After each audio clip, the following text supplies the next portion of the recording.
Should I be looking to sell my house soon? I'm worried that I'll be penalized if I have a capital gain over $450,000. Yeah, so I think what that question is alluding to is that the current reconciliation bill as it stands is looking to increase the capital gains rate from 20% to 25% uh, and above 450,000. Uh, and so that would make a difference, correct? I mean, if I sell my house now, before that happens, in theory, if they don't go backwards, sometimes they go backwards, they make it retroactive for 2021, then it wouldn't matter. But let's assume they don't make it retroactive. They have before. But if they don't make it retroactive, then you'd have this choice of, oh, I could sell my house now, before that. So uh, that that's first of all, that's be the first thing I'd wonder about is are they going to make it retroactive? And it because it's a huge differential. If they make it retroactive, then you can't. If it's at 25 for everybody, including people that sold stuff in February. So that's why I hate retroactive. But the one advantage of having retroactive tax is that everybody can't run out and try to sell their homes all at once or sell property or stocks, which creates some selling pressure and bring the market down. Um, yeah, I would think if you were going to sell, let's say next January or February, and they told us, in late November that the tax was going to go up, you might try to get that out there and try to sell it before then. But honestly, housing is not that easy to sell. There's a lot of things that have to happen sometimes too. Maybe some people will sell some of their stocks, pay a little bit less capital gains. But a 5% increase, honestly, in my opinion, you got to be careful.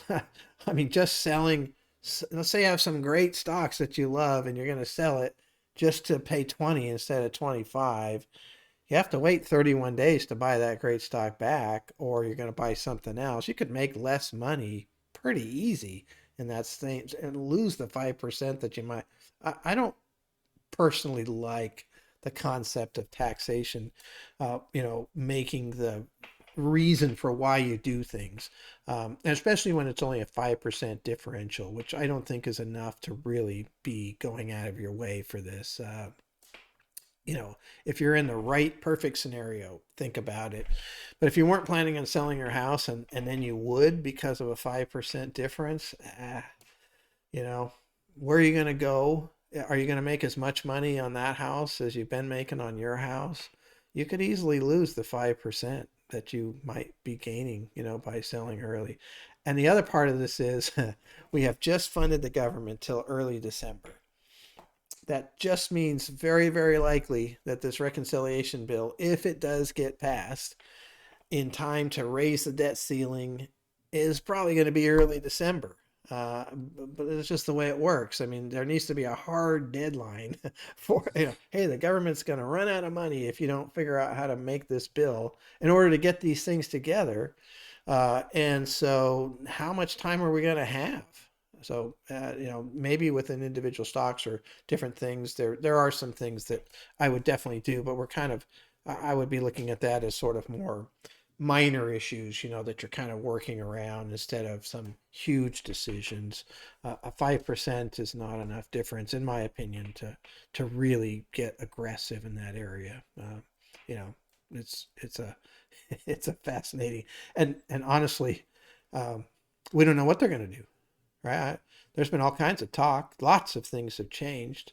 Corporate taxes were going to be 28 or actually 35 at one point, is where they were. They were going to move it back to 28, and then 26.5. Now I'm hearing 25. Who knows what it's actually going to be? We're going through the crucible of creating this. It could drop, it could disappear. I don't know. Although, you know, there seems to be some cohesiveness around a 25% capital gains rate. So we'll see.